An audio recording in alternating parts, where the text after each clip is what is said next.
मित्रों नमस्कार, मैं हूं राकेश कुमार। आप देख रहे हैं मत अभिमत।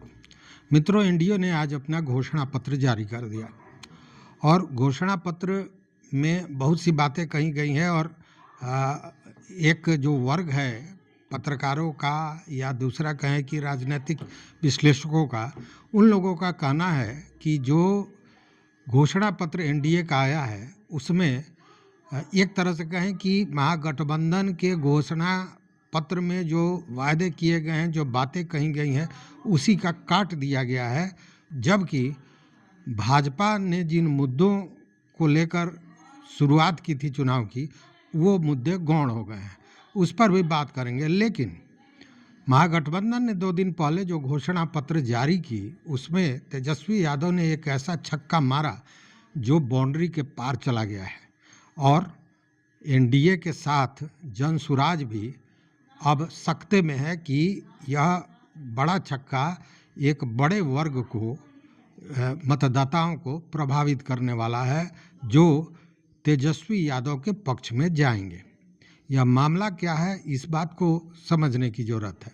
देखिए, महागठबंधन ने अपने 32 पन्नों के घोषणा पत्र में एक बात कही है शराबबंदी को लेकर, और उसने ये कहा है अपने घोषणा पत्र में कि शराबबंदी पर अगर उनकी सत्ता आती है, अगर वो सत्ता में आते हैं तो शराबबंदी पर पुनर्विचार किया जाएगा।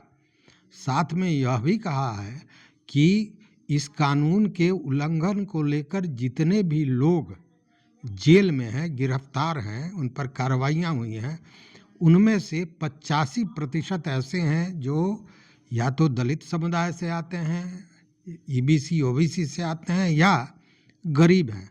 तो उन लोगों को राहत दी जाएगी। यह एक बड़ा मुद्दा है, क्योंकि आपको जान के आश्चर्य होगा कि अब तक ये जो गिरफ्तारियां हुई हैं उनकी संख्या बताई जा रही है 12,89,000। तो 12,89,000 के 85% की अगर हम बात करें तो 10 लाख से ज़्यादा लोग ऐसे हैं जिनको सीधा राहत सत्ता में आने के बाद तेजस्वी यादव पहुंचाने जा रहे हैं। मतलब जो घोषणा पत्र में कहा गया है, मतलब कि इतनी बड़ी संख्या में लोगों को प्रभावित करने का ये छक्का कारगर सिद्ध हो जाएगा। दूसरी बात, एक और बात ये कही गई है कि ताड़ी पर भी प्रतिबंध लगा दिया गया था, तो इस प्रतिबंध को भी सत्ता में आने के बाद हटा दिया जाएगा, क्योंकि ताड़ी व्यवसाय के बंद हो जाने के कारण, इस पर प्रतिबंध लगने के कारण एक पूरा समुदाय एक तरह से कहें कि बेरोजगार हो गया है, रोजगार विहीन हो गया है। चूँकि एक समुदाय का यह रोजगार था, पुश्तैनी रोजगार हुआ करता था, वो ताड़ी छेवते थे, ताड़ी निकालते थे, उसको बेचते थे और इसी से उनकी आजीविका चलती थी। मतलब जो पासी जाति के लोग होते हैं उनकी बात, मतलब कि उनको भी अपने पक्ष में लेने के लिए, अपने पक्ष में लाने के लिए यह काफ़ी है, क्योंकि यह घोषणा पत्र में जो कहा गया है इसका असर पड़ने वाला है। अब जरा यह देखिए कि 9 वर्षों में जो गिरफ्तारियां हुई हैं वो 12,89,000 है। अब इसी संख्या से आप अंदाजा कर सकते हैं कि कितने बड़े संख्या पर, यह तो व्यक्ति है, एक घर से एक व्यक्ति हो गए, मतलब इतने परिवार के लोग कहीं ना कहीं इससे प्रभावित हैं। तो इसको राहत देने की जो बात है, यह बहुत बड़ी बात है और बहुत बड़ा छक्का है जो मैंने कहा। और यह छक्का एनडीए और जनसुराज दोनों पर भारी है। आपको याद होगा जनसुराज ने कहा कि हम जैसे सत्ता में आएंगे शराबबंदी तुरंत हटा देंगे। इसको लेकर जब यह प्रशांत किशोर का बयान आया, उसके बाद महिलाओं ने इसका बाज़ाब्ता विरोध किया था, और विरोध का कारण ये था कि महिलाओं का ये कहना था कि फिर एक बार घरेलू हिंसा जारी हो जाएगी और जो परिवार के आर्थिक रूप से भी कहीं ना कहीं तोड़ने का काम करता है शराब। तो विरोध हुआ था, हालांकि इसका समर्थन भी हुआ था। जो पीने वाले लोग हैं, जो 100 रुपये का 300 देकर पी रहे हैं शराब, उनमें खुशी भी थी कि इस तरह का होता है तो बेहतर बात होगी। दूसरी बात कि एनडीए मतलब नीतीश कुमार ने इसे लागू किया था। तो एनडीए और जनसुराज दोनों को ही एक तरह से कहे कि झटका दे दिया तेजस्वी यादव ने, जो महागठबंधन के सीएम के चेहरा हैं। और जो घोषणा पत्र होती है उसको मानते हैं लोग, अमूमन आम जनता मानती है कि यह सीएम जो जिनका चेहरा सामने है ये उनका वायदा है, इसलिए ये पूरा होगा। अभी तक सीएम के चेहरा को बताया ही नहीं गया है कि सीएम का चेहरा कौन होने वाला है। यह भी एक आपसी द्वंद्व चल रहा है एनडीए में, उस पर भी आएंगे। देखिए, हुआ ये कि आपको याद होगा 2014 में मोदी सरकार बनी केंद्र में, और मोदी सरकार बनने के बाद 2015 में महागठबंधन की सरकार बनी। मतलब कि नीतीश कुमार राजद के साथ महागठबंधन में आ गए और महागठबंधन की सरकार बनी थी। और उस समय जो शराबबंदी हुई तो यह एक राष्ट्रीय मुद्दा बन गया, और यह माना जाने लगा कि यह राष्ट्रीय मुद्दा मोदी जी के विकास पुरुष का जो एक छवि है, उस छवि पर नीतीश कुमार का जो सुशासन बाबू का छवि है उसको बरकरार रखने में बड़ा सहायक सिद्ध हो रहा है। और इसी को लेकर एक तरह से कहें कि जब यह शराबबंदी लागू की गई तो महिलाओं का बड़ा समर्थन नीतीश कुमार को मिला था। लेकिन आश्चर्य की बात यह है कि 2005 में पहली बार सीएम बनने के बाद नीतीश कुमार ने आबकारी नियमों को एक तरह से कहें कि बहुत उदार बना दिया था। और आपको याद होगा कि 2005 के बाद एक दौर हुआ आया कि हर गांव में शराब की दुकानें खोली जाने लगी, और उसका असर भी राजस्व पर दिखा। राजस्व आबकारी का जो राजस्व शुल्क था वह 2005 में 500 करोड़ था, जो 2015 में 10 वर्षों में 10 गुना बढ़ गया, और वह आमदनी जो राजस्व आबकारी से मिल रहा था वो 5000 करोड़ हो गया था। लेकिन महागठबंधन की उस समय जो सरकार बनी थी उसमें ज़्यादा सीटें राजद के पास थी, और राजद बड़ी पार्टी थी, जबकि जदयू के पास 71 सीटें थीं। जब यह शराबबंदी लागू करने की बात हुई, जब यह अधिनियम लाया गया, तो राजद ने इसका विरोध किया था कि यह शराबबंदी नहीं होना चाहिए। और उसके पीछे कारण यह था कि राजद का मानना यह था कि इस शराब कारोबार में जो लोग जुड़े हुए हैं वो मैक्सिमम गरीब तबके के लोग हैं, यादव हैं, ओबीसी ईबीसी समाज के लोग हैं, तो इसका बुरा असर उनके वोट बैंक में पड़ेगा, इसलिए उन्होंने इसका विरोध किया था। लेकिन उस विरोध के बावजूद दोनों सदनों से नीतीश कुमार ने इस आबकारी अधिनियम को पास करा लिया, और उसका सबसे बड़ा कारण था कि भाजपा ने इस कानून का समर्थन कर दिया सदन में, और भाजपा और राजद की संख्या लगभग बराबर थी, यह पास हो गया। अब यह पास हो गया, इसके पीछे भाजपा का भी यह सोच था कि पुराने दोस्त रहे हैं नीतीश कुमार, उनके इस बड़ा जो सपना है शराबबंदी का, और बहुत महत्वपूर्ण और कड़ी प्रतिज्ञा उन्होंने इसको लेकर जो की है, इसमें अगर हम समर्थन देते हैं तो उनके मन में यह भाजपा को जरूर रहा होगा कि फिर घर वापसी का एक रास्ता बनेगा, और इस तरह की व्यवस्था भाजपा चाह रही थी, यह प्रयास भी कर रही थी, और बाद में आपने देखा कि ऐसा हुआ भी। और इस समर्थन के पीछे एक कारण यह भी था कि भाजपा को यह लग रहा था कि नीतीश कुमार के मन में जो मोदी जी के प्रति एक नफरत, एक उदासीनता की भाव है, वह भी धीरे धीरे समाप्त हो जाएगी, और पुनः एक बार एनडीए की सरकार बिहार में बनेगी। ऐसा हुआ भी। 2016 के प्रथम सप्ताह में सरकार ने देसी शराब और ताड़ी को छोड़कर आंशिक शराबबंदी का कानून लाया और उसे लागू कर दिया। लेकिन जैसे ही ये शराबबंदी लागू हुआ कि देसी शराब की दुकानों पर, ताड़ी की दुकानों पर, जो भी शराब की दुकानें थीं उस पर बड़ा प्रदर्शन शुरू हुआ, और ये प्रदर्शन करने वाली महिलाएं थीं।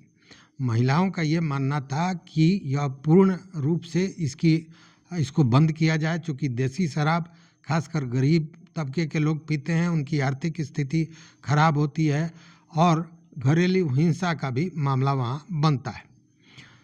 अब इस प्रदर्शन और इस मांग का असर ये हुआ कि 6 अप्रैल 2016 को नीतीश कुमार ने पूर्ण रूप से शराबबंदी लागू कर दी। और जब शराबबंदी लागू हुई तो आपको याद होगा कि सदन में इस विधेयक को बिहार मद्य निषेध एवं उत्पाद शुल्क विधेयक पेश करते हुए नीतीश कुमार ने गांधी जी की बात कही थी कि गांधी जी ने कहा था कि ये एक बहुत बड़ी सामाजिक कुरीति है शराब पीना। साथ में उन्होंने गांधी जी द्वारा संपादित पत्रिका जो निकलती थी हरिजन, उसको कोट किया था और बताया था कि उसमें गांधी जी ने लिखा है कि अगर मुझे एक दिन के लिए भी तानाशाह बना दिया जाए तो मैं सबसे पहला काम करूंगा कि शराब को बंद कर दूंगा। तो नीतीश कुमार ने गांधी जी के उन्हीं वाक्यों को दोहराते हुए, उसी बात को कोट करते हुए एक तरह से कहे कि तानाशाही की स्थिति में ही इसे बंद कर दिया था और इसका असर भी हुआ। देखिए, घरेलू हिंसा तो बहुत घटी, इसमें कहीं कोई शक नहीं है। चूँकि 2024 में लैंसेट की जो रिपोर्ट आई, उस रिपोर्ट में ये कहा गया है कि घरेलू हिंसा लगभग 21 लाख महिलाओं द्वारा घरेलू हिंसा से जुड़ी कोई शिकायत नहीं की गई है। मतलब कि पूर्व में इतने शिकायतें आ रही होंगी। तो यह भी एक अच्छी बात थी, क्योंकि यह चौंकाने वाला विषय था कि घरेलू हिंसा के मामले में जो यह आंकड़ा था 1990 के दशक में, यह माना जा रहा था कि घरेलू हिंसा के जितने मामले देश में होते हैं उसमें 40% केवल बिहार में होता है। मतलब सबसे ज़्यादा संख्या बिहार में घरेलू हिंसा का था और उसका मूल कारण कहीं ना कहीं शराब था। तो शराबबंदी का ये लाभ तो हुआ सामाजिक तौर पर, लेकिन अगर ये कहें कि इसका लाभ नीतीश कुमार को राजनीतिक रूप से हुआ कि नहीं, तो बिल्कुल नहीं हुआ। देखिए, आर्थिक रूप से तो नहीं हुआ, 500 करोड़ की राजस्व का घाटा एक साथ बिहार को लगा, लेकिन राजनीतिक रूप से भी उनको लाभ नहीं हुआ। चूँकि अगर राजनीतिक रूप से लाभ होने वाला होता, जैसा कहा जाता है कि महिलाएं उनकी बड़ी समर्थक हो गई, उनकी साइलेंट वोटर हैं, तो अगर होता तो जो 71 सीट 2015 में आया था वह बढ़कर ज़्यादा होना चाहिए था, 100 पहुंचना चाहिए था, लेकिन वह सीट घटकर 43 पर आ गया था। मतलब राजनीतिक लाभ नीतीश कुमार को नहीं हुआ। महिलाएं जो भले ही नीतीश कुमार का जयकारा लगा रही थी, लेकिन घर से अपने लोगों से प्रभावित होकर वोट दे रही थी। मतलब वो वोट पूरी तरह नीतीश कुमार को नहीं मिल रहा था। या यूं कहें कि जो नीतीश के समर्थक पूर्व से थे, जो शराब पीने वाले थे, जो मजदूर वर्ग के लोग थे, जो उनके वोटर थे, वह शराबबंदी से नाराज़गी दिखाए और उन्होंने वोट देना बंद कर दिया। वैसे में नीतीश कुमार को इसका लाभ नहीं हुआ, इसका घाटा हुआ। भले ऊपरी आवरण ये दिखता रहा है कि नीतीश कुमार को महिलाओं का समर्थन प्राप्त है, तो समर्थन प्राप्त होने का और भी कारण था कि नीतीश कुमार ने महिलाओं को लेकर कई बड़े काम पहले भी किए थे। अब देखने वाली बात है कि जब इन सारे चीज़ों को देखा गया तो नीतीश कुमार ने बाज़ाब्ता कई संशोधन भी बीच में लाए, जिसमें था कि शराब पीने पर सीधे जेल नहीं पकड़ना भेजना है, पहली बार अगर शराब पीता है तो उसको कुछ छोटा मोटा दंड देकर छोड़ देना है, आर्थिक दंड देकर। फिर था कि घर में अगर कोई शराब पी के आया है या शराब रखा है तो इसको लेकर पूरे घर को जो प्रताड़ित किया जाता था, उनकी संपत्ति पर एक तरह से कहें कि कानूनी अंकुश लगता था। उन सारे चीज़ों से भी मुक्ति की गई, मतलब कि संशोधन हुआ और कुछ उदारता बरती गई। लेकिन इन सब के बावजूद शायद इन्हीं चीज़ों को देखकर, इन्हीं चीज़ों का आकलन करके जनसुराज के प्रशांत किशोर ने सीधे कह दिया कि हम जैसे आएंगे शराबबंदी समाप्त कर देंगे। इसका विरोध भी हुआ था। आपको याद होगा कि महिलाओं ने इसका विरोध उसी सभा में, जब उन्होंने यह जनसुराज की सभा में यह घोषणा की थी, तो उसी समय महिलाओं ने, जो महिला उनकी समर्थक बन के वहाँ गई थी, उन्होंने भी इसका विरोध किया था। लेकिन तेजस्वी यादव ने इन सारे चीज़ों को देखते हुए ऐसा छक्का मारा कि एनडीए भी चित और जनसुराज भी चित नज़र आ रहा है। इसका लाभ, बड़े तबके का लाभ, जो गिरफ्तार हैं उनके परिवार के लोग, या जो इस कानून को उल्लंघन को लेकर कहीं ना कहीं किसी मामले में फंसे हुए हैं, उनको जो राहत देने की बात कही है, यह एक बड़ा गेम खेला है तेजस्वी यादव ने। दूसरी ओर जो पासी समुदाय के लोग, जिनका यह पुश्तैनी कारोबार रहा है, ताड़ी छेवना, ताड़ी निकालना, ताड़ी बेचना, उन लोगों को भी एक रोजगार मिलेगा जो निश्चित रूप से तेजस्वी यादव के पक्ष में जाने वाला है। तो निश्चित रूप से हम कह सकते हैं कि तेजस्वी यादव का ये जो छक्का है वह एनडीए और जनसुराज के बाउंड्री को पार कर गया है। इस पर आपका क्या राय है, जरूर बताएंगे हमारे कमेंट बॉक्स में। देखते रहिए मत अभिमत। मित्रों, चैनल पर नए हो तो सब्सक्राइब कीजिए, लाइक कीजिए, दोस्तों के साथ शेयर कीजिए और अपना विचार जरूर दीजिए। देखते रहिए मत अभिमत। बहुत बहुत धन्यवाद, कोटिशः आभार।